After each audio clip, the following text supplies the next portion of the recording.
How are we doing, Divine Reflection, Celestial Rising, Divine Afternoon, and Successful Night to all the mirages that have taken time out of their day to just relax, wind down, being able to grasp what's going on around their environment that they make peace with, being able to take care of your health mentally, physically, spiritually, emotionally, psychologically, you being able to see your family grow into a healthier mind, you being able to see yourself flourish in all the things that you have put so much energy into on a positive note, and you being able to see yourself in a whole different light that many people avoid wanting to see you in.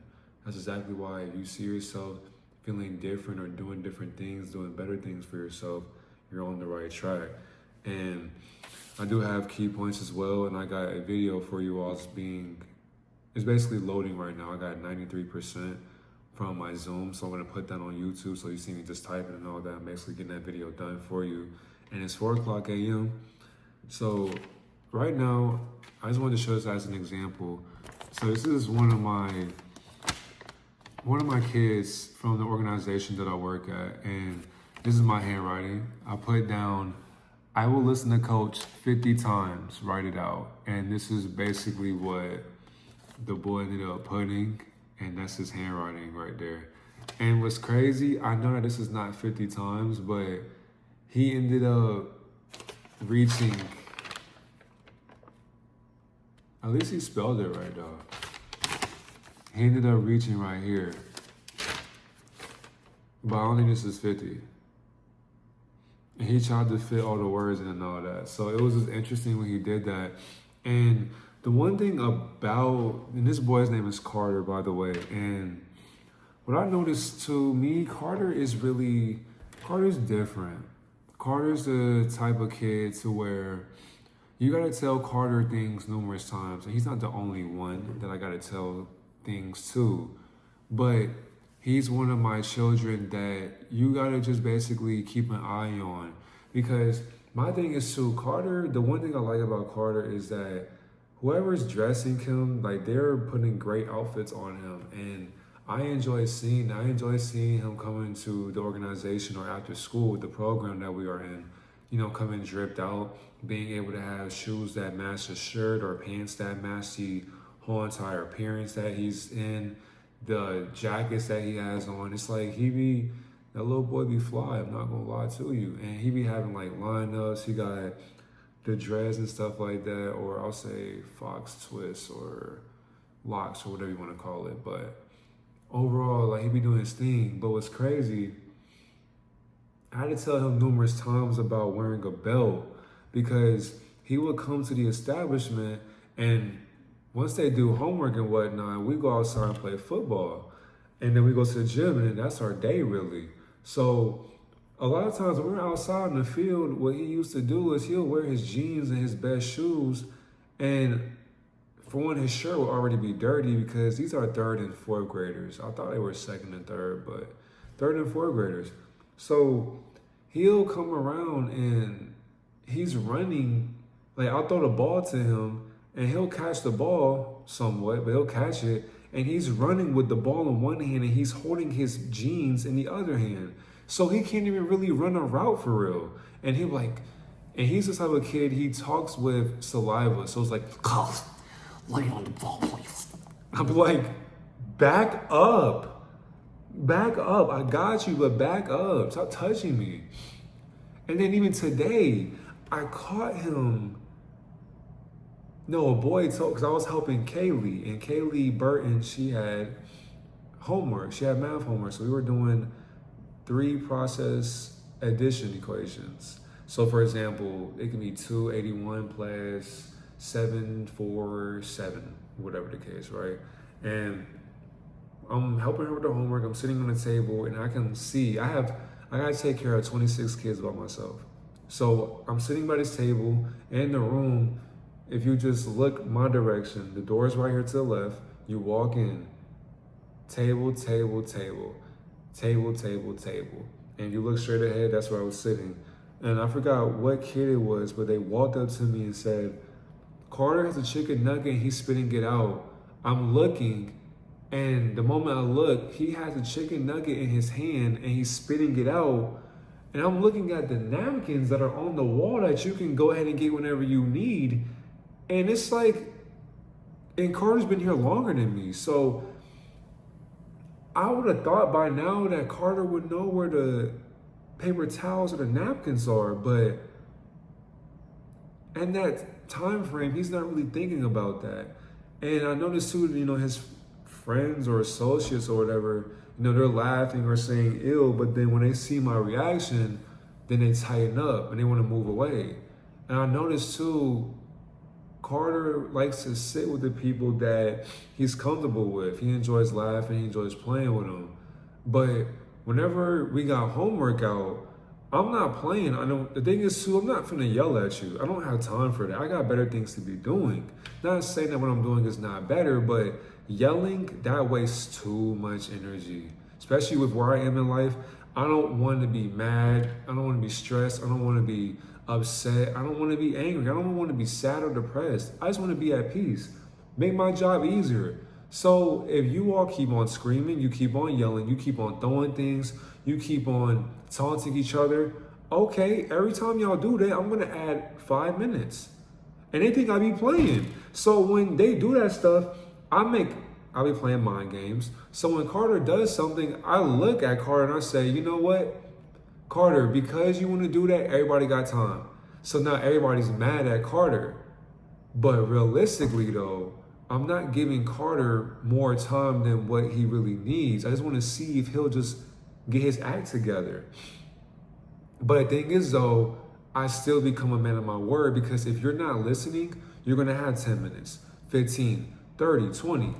And it's crazy because at this organization, making them do this stuff, like write 50 times, making them be in timeout, or making them have time the whole day, that's like against their policy, whatever. And what I understood by hearing that, when I first heard that, I said, so wait a minute, you telling me disciplining kids that need to be disciplined is a crime, basically? Wow. But then if the child is acting up and damaging things, who you gonna have a meeting with? The kid or us? The employees? Come on, man. It was also crazy too. One of the managers, the co-workers, I'm in classroom too, and that's where my class is and all that. So before I go into work, I got like a whole hour. And with that hour, I'm editing videos. I edit 5 to 7 videos, but a lot of times it'll be 5 videos. I post them on TikTok and Instagram. So getting the title, YouTube, getting the captions and all that, it's like, I just want to have that peace. I just hear the air blowing. I open the door every single day. I hear the cars on the highway, hear the birds chirping. The employees will sometimes walk and try to talk to me and stuff like that, which I don't mind, but I just want to have that peace of mind for myself. And one of the employees or the manager, she gonna walk in with a basket. One of those Red Riding Hood baskets and shit like that. Or Snow White. And I'm looking like, okay. And she's the type of person, from what I was told, she's two-faced. Her name is Miss G. She ain't like Miss Culpepper, but Miss G, she the type of person to where, and she look just like me, by the way. She's basically a coon, tap dancing, backflipping, bootlicking,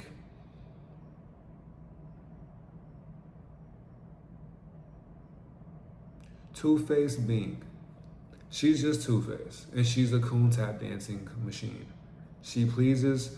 Her life is more pleasing when she's doing it for the Caucasian. So she smiles, and I don't like that smile because it's like conniving. It's manipulating. She's swinging it. All right, so, we're going to be taking our phones today. I looked at her, and I said, okay.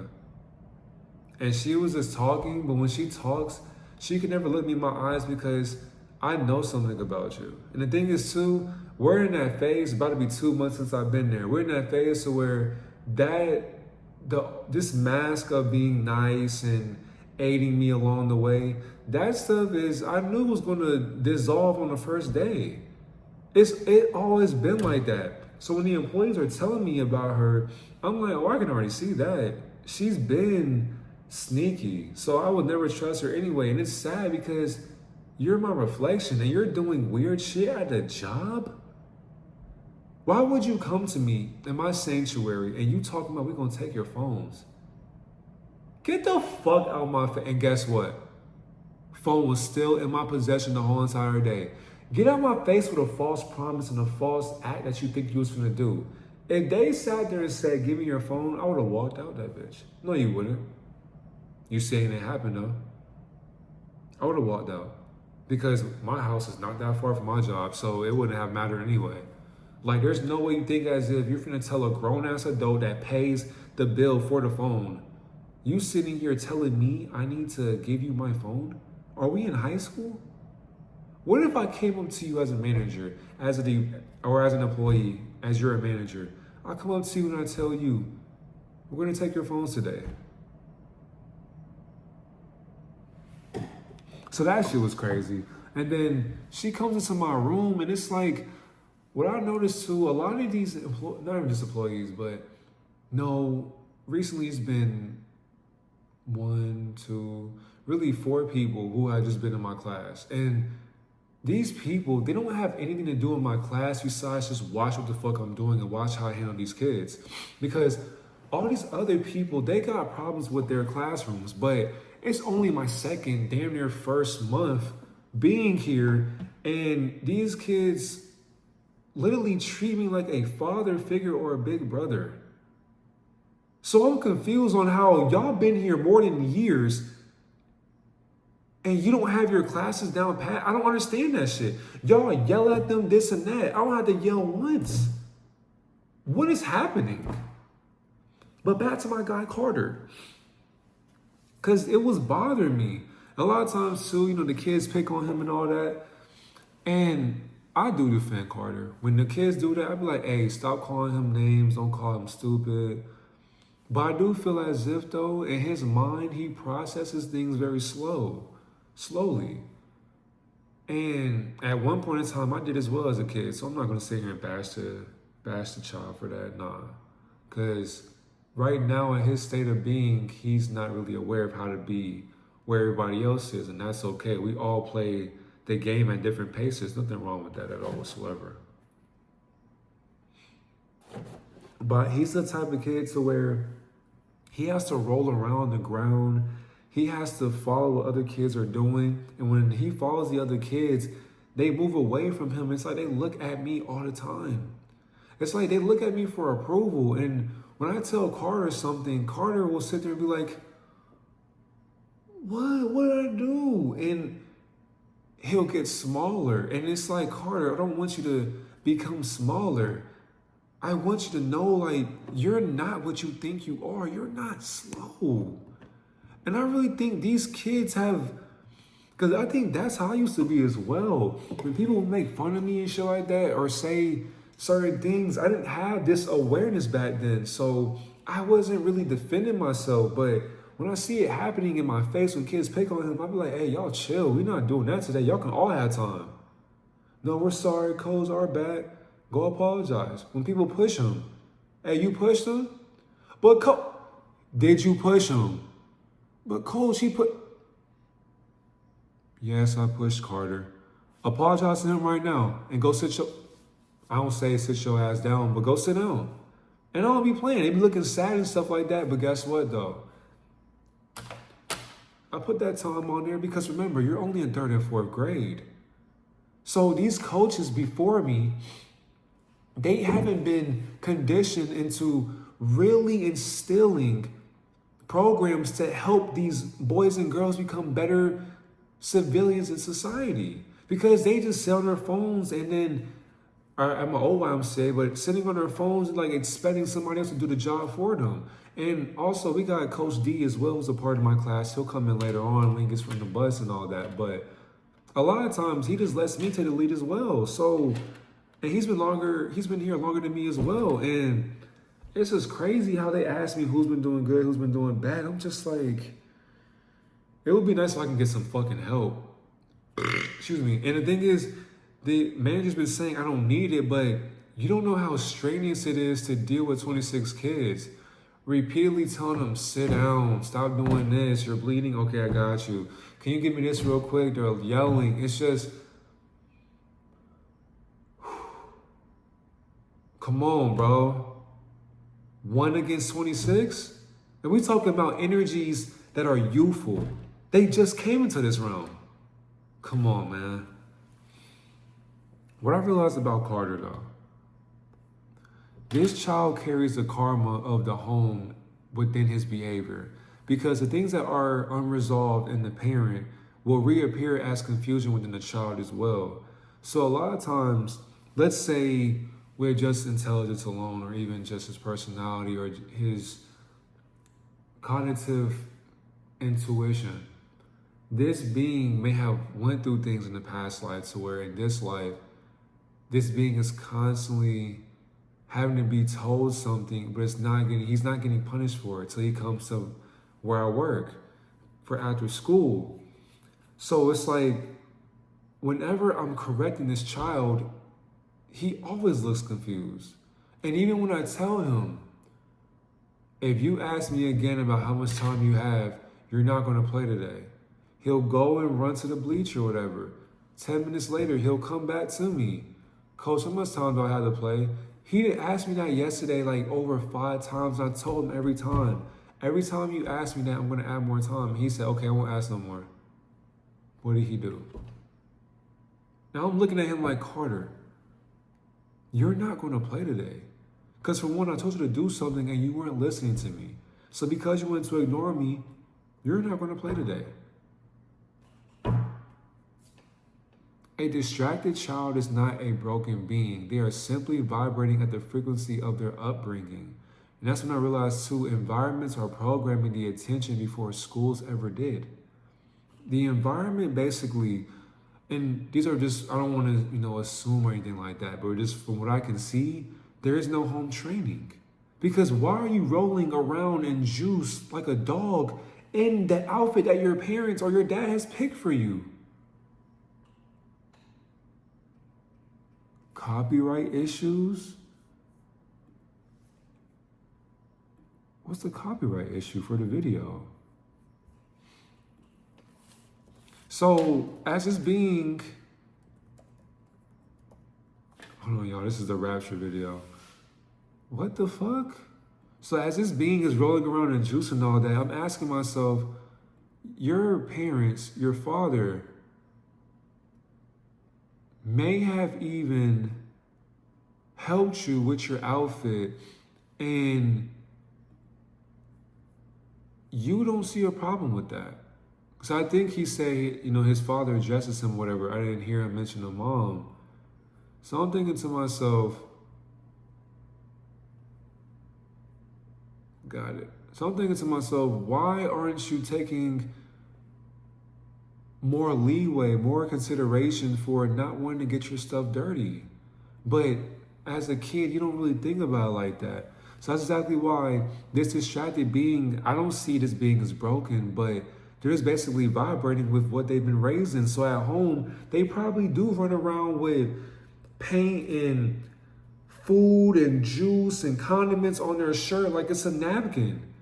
I've never seen a kid every day with a new shirt, a nice shirt with jeans and shoes, and they got all these different substances on their clothes. I'm like, bro, did you run through an art gallery blindfolded and they just started spraying you with shit? Like, what are you doing? When the structure in the household is absent, that's when chaos becomes a comfort zone. Because if you don't have inner order, now this young mindset will seek out outer noise. When I told this being to write 50 times, I'm talking to Coach D about the basket or whatever, because I was shooting, I kept missing. And he said, it's not you, it's the rim. Whole entire time, no, it's my shot. I'm just not shooting for real. I don't know, you don't gotta cater to me, my nigga. I'm missing, it's literally me. I look, and this man Carter is talking to another kid, and they're talking about origami, and he's on his knees in the chair doing like this with the origami, and the kid's right next to him. I look at Carter and I said, what you doing? He said, I'm done, coach. This ain't 50. And he's like, And then he got saved by the bail. His mom or his parent came and got him. So it's like, I gotta keep telling you to where you won't have any free time because you don't listen. I want you to go play. I be telling them that. I want all of you to go play. I don't like giving you time. And the thing is too, I take time away if you simply just talk to your neighbor quietly. Just talk to your neighbor quietly. You don't gotta sit here and right next to their ear. They're right there. The next one. Being slow or having a slow pace is not always a lack of intelligence. But to me, I feel like it's the weight of the unspoken energies that this being has inhabited or inherited within their life. Because a lot of kids are walking through emotional fog that has been placed on them long before they were even able to say their first words. So this emotional fog, a lot of times, is inherited from generations of their bloodline. So if this child, if Carter has just his dad or whatever, we don't know how his dad thinks, but the cloud of judgment will make sense on why the being thinks a certain way. And once again, I want to place anything on a child, but I'm speaking from experience for what I notice. I can only tell what I learn and experience because the best things to enjoy in life is to learn about what you already went through before. So because I went through these things, how can I help somebody else who can go through this exact same thing or who will go through the exact same thing or who is going through it right now? So if I'm able to help that, this means that this being was taught certain things and seen certain things to where it can only act out in that childish manner. So if you're around a childish adult that's doing certain things that you never questioned but you think is normal, what will you continue to think is normal? Being dirty, not wearing a belt, sagging, flexing as if you got drip like it's important, thinking as if, talking about people is important, doing head top, that little head top shit that people be doing, that's so weird. Don't touch my head. That's weird. And then the thing is too, my tongue. The thing is too, don't do this head motion. Do you know what the fuck this can mean? This can mean so many things, but don't do that. That's weird. And for one, why are you going by somebody's head and you're just doing, bro, they're just kids. I understand that. But nobody's a dog. Like you pat people's heads if they're doing good shit. Or no, for one, you don't pat anybody's head, honestly. But you pat an animal's head because it did a great job, so you give it a treat. You're degrading people and you don't really understand that. You're not just witnessing, and the thing is too, I blame celebrities for that stupid ass trend too. You're not just witnessing a poorly raised being whenever you see this stuff, because whenever you can see this entity doing what it's doing, you realize that I'm not just watching this child that was raised in a poor environment, but I'm witnessing what society forgotten about when it comes to raising a solar observation. I realized that this chaotic energy that this being is in as far as a crisis, the child is not being in that. Because the culture that surrounds this one particular kid and many more, this is exactly why parenting was basically optional and the presence within a child's existence is rare. Because society made it seem as if being a parent, you don't really gotta be one 24/7. So a lot of times you don't gotta show up for the kid. If you just put an iPad in front of the kid, a console, computer, you just throw certain distractions at them, you don't gotta hear their mouth anymore. You don't gotta stress, you don't gotta do anything because you went through that little infant and toddler stage where they were crying all night, you had to stay up all night, cater to the baby and whatnot. But now they're kids and they're able to start learning certain things faster. You're gonna put a tablet in front of their face, and what will they start learning away from your intuition or your understanding? And you'll wonder why they learn or know certain things. You don't have parental guidance on these tablets or these laptops or these computers or these games. So they're playing games that aren't meant for them, but for mature audiences. They're watching adult movies. They're watching The Hub. They're touching themselves. They're getting touched by other people. It's a whole different dilemma that you don't want to place your child in. That's why you have to be able to understand that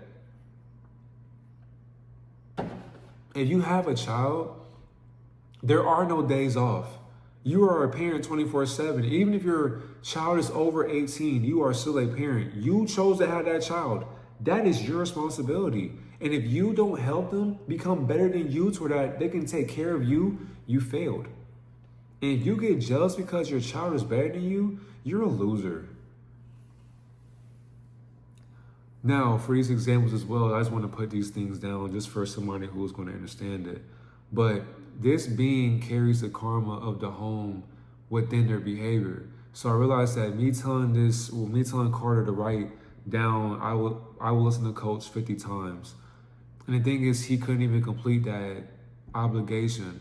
And it's not because he can't do it or he's incapable, but at home, following through with expected guidance or even punishments, it's not really a modeled example in the household, because who's a model example in the household? That's when I realized that this being lacking that knowing right there, it's basically why this being is still spiritually in stagnation, because they don't realize that they're carrying a burden that never belonged to them. But that's why all the things that they cause themselves to be in, they're affected by the outcome in a different existence.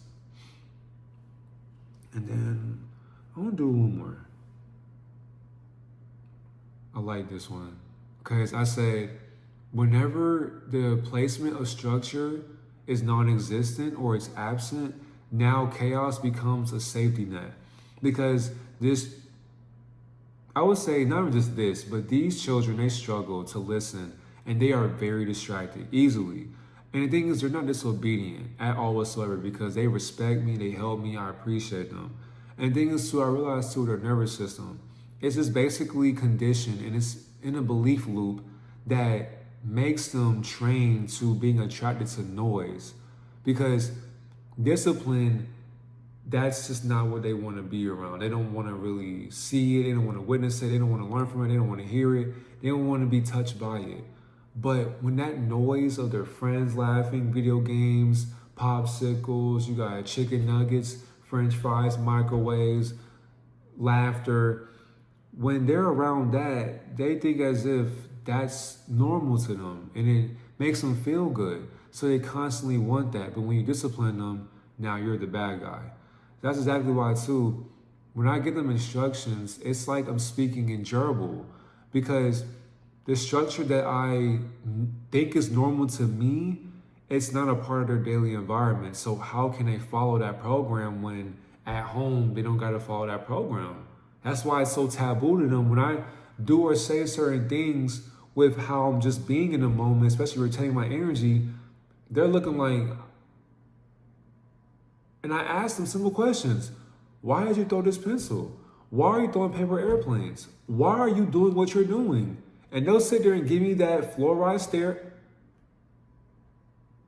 You're not in trouble. I'm just asking you a question. I can't ask you a question. You ask your friends questions, but then when I ask you, you just freeze. No, let's have a conversation. You're not in trouble. I want to know why you did it. But they don't know that. They don't know what I'm gonna do. That'd be the thing right there. And the thing is too, I tower over them. So they feel as if something could happen. Nothing's gonna happen to you. I'm not gonna ever put my hands on you. I will never hit you, ever. Or yell at you. I wanna know why you did that. And depending on what you did, I'm gonna give you time, but I'm gonna explain why you got time. Am I wrong for that? I guess so. But,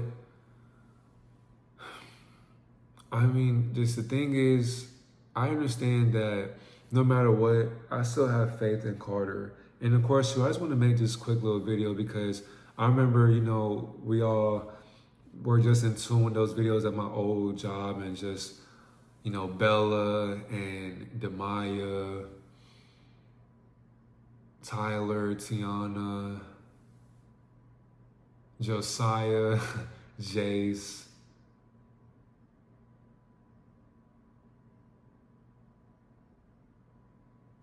Juniper. Yeah, I remember Juniper. Marley. I'm trying to forget the other roles too. Tanner. That was really about it for our group. But, even in the summer camp, bro, the summer camp was hell. But overall, the experience is fun, man. I mean, I'm just thankful to go through these things because, I mean, and as y'all can see, like, I don't have to, and y'all know I would never, well, y'all don't know, but this is just, that's how I would write, but I would never write like this. But it's just crazy, and I kept it as an example because at least you took consideration to write it down, and you didn't have to. That's why me getting upset with what they do, it's beyond me, because I want you to be a kid. That's why I enjoy going through these times right now, because it's really helped me become a better man. And I see that I got to parent a bunch of beings that have no guidance from their parenting at home. And it's honestly tragic to see that these kids respect me way more and they get sad that they have to go home. Imagine your parent, like imagine you're at the same job as me and these kids, their parents are about to come in and go pick them up. And they make this face where they're like, oh man, you don't want to go home? It's so bad. Even recently, one boy named Kali at my new establishment, his dad pulled up. I kid you not. I let him get a touchdown and whatnot. So he got, in his little feelings or whatever, but he had to go. I kid you not. We're still playing 3v3, throwing a football. This boy comes running down the field. He says, guys, my dad said I can play. I can play for a little bit. Real nigga. Real Negro. He stood at the top of the hill and watched me throw his son the football in the distance. I said, I ain't never seen no shit like that. And it was crazy because we play the same game every day. And it's just the fact that you enjoy the little things in the game. Like, they don't really care about who wins or who loses. They just enjoy all of us being together.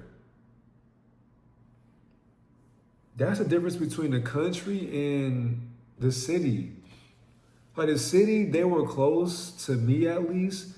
And even here, it's like they're closer. Every day, it's just, they're constantly bothering me. They're constantly asking for seconds. They're constantly asking for advice. They're constantly talking to me. They're constantly just looking. They're constantly waiting for approval. The youth are just truly astonishing. And I know a lot of them are a part of the hive mind, but it's nice to know that when you learn so much in life and you never want to give up on the youth, that's what makes living worth living, because you're doing it for a bigger cause in life. And they don't see it right now, but when you're affecting people's lives off of how they feel daily by what you exist in, the longevity of those memories will help them become better, because think about what they're inspired by, even if you don't know what the inspiration looks like. Have a great Nirvana Divine Reflection.